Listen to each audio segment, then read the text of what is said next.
Hey guys, if you've stumbled upon this video, it's probably because you're trying to tackle the new October SAT, which is just around the corner, and that's great. So for the new digital SAT that's coming out in October 2024, we want to ensure that you are well prepared, and we have a prediction for you. So I want you to take a moment. Make note of the disclaimer above, and let's try to tackle this problem together. But before we get started, I want you to take a moment and read this problem on the left-hand side. Make sure to pause this video, read over the problem, and unpause so you can see how to solve this problem. Okay, now that you're done reading the question and trying to tackle the problem on your own, let's try to take a look at this problem together to see how or what this concept really is. So first of all, they give you two systems of equations, which makes you think that this is really a system of equation problem, but it's not really because they're asking you how many ordered pairs will satisfy the system of equations shown above. So it's a trick question. Firstly, you might be thinking that this is a simple systems of equation problem where you have two separate equations and you can just plug both in and essentially see where the intersection is. And that's not quite the case. What's happening here in this problem is they give you actually essentially one equation and one solution of y.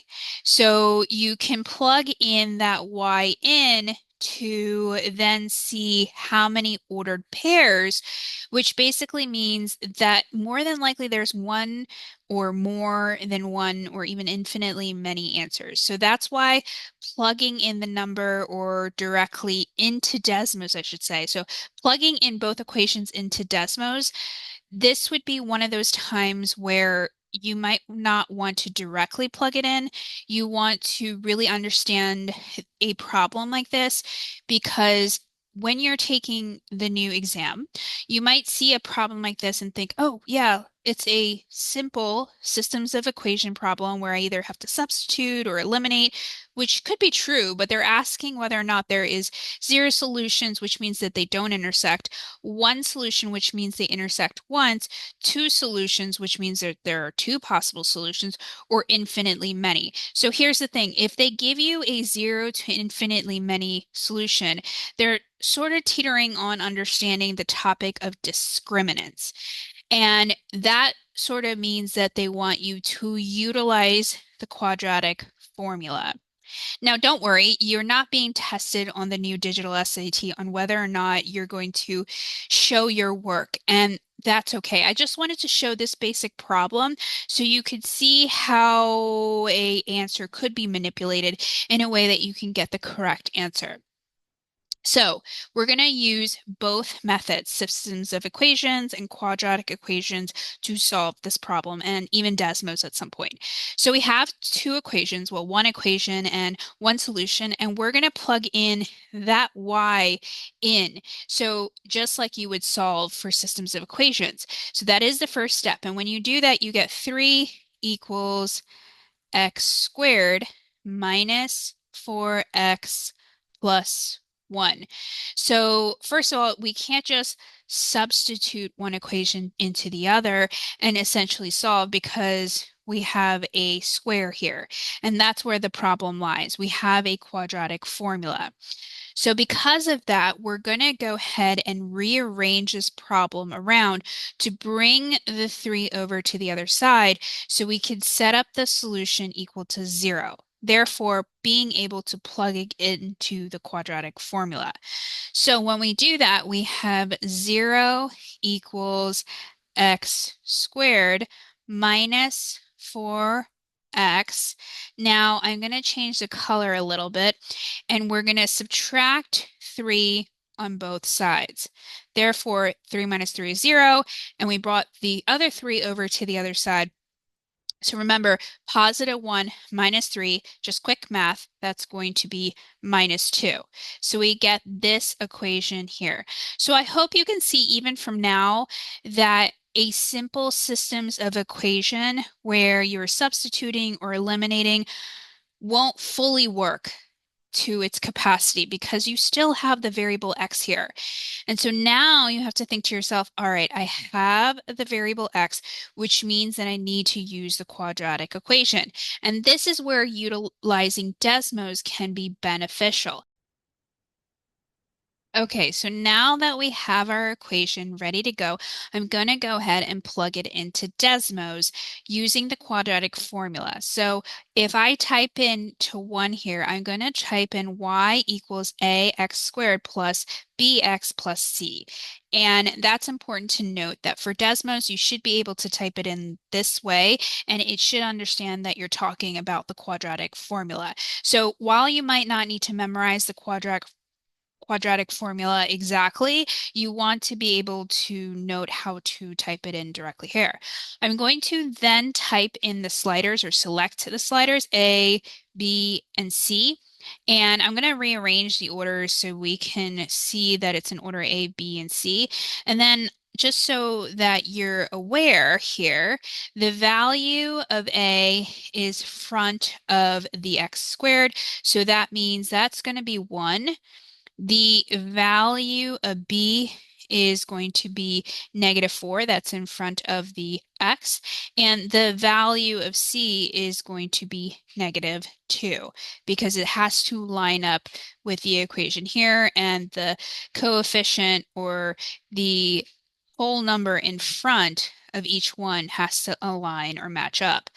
So with that being said, I'm going to change my sliders to then match up. So I have -4 here, and then -2 here. So I have 1, -4, -2. And then it populates a graph on the right-hand side here. If you look here, you can see that it crosses the x-axis twice, which means that it has two solutions, and therefore the answer is C. Now, if I need to know the value of the discriminants or the value of what the solution is exactly, I should say. Now, if it's the discriminants, you need to have the quadratic formula. But if you're looking for the value of the quadratic formula solution itself, you can go ahead and estimate it by selecting it. And you can see it's negative 0.44949, and then this would be positive 4.49 or 4.44949. So that's the solutions that are essentially there. So you can see that in case they ask you for the actual value of the solution and they give you options, you can estimate around. But for this specific problem, they're going ahead and saying, how many times does it cross the x-axis? And we know that it is 2.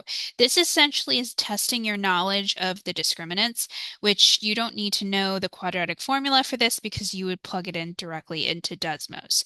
So that being said, just remember, just to recap, if they give you a systems of equation problem and one has a square attached to it, more than likely they're not testing you systems of equations because you can't just easily plug one formula into the other, although we did start off doing that, therefore eliminating y. However, we couldn't just solve directly for x, and we knew that because it was still squared, we had to go ahead and plug it into Desmos, or you can use the quadratic formula by hand, but because we have limited time, we're going to remember that the formula plugged into Desmos is y equals ax squared plus bx plus c, and therefore type and move the toggle around to a, b, and c where it appropriately matches up with the number in front of the x value in the direct order. So a was 1, b was -4, and c was -2. We plugged it in, saw how many times across the x-axis, the parabola itself, we saw it was twice,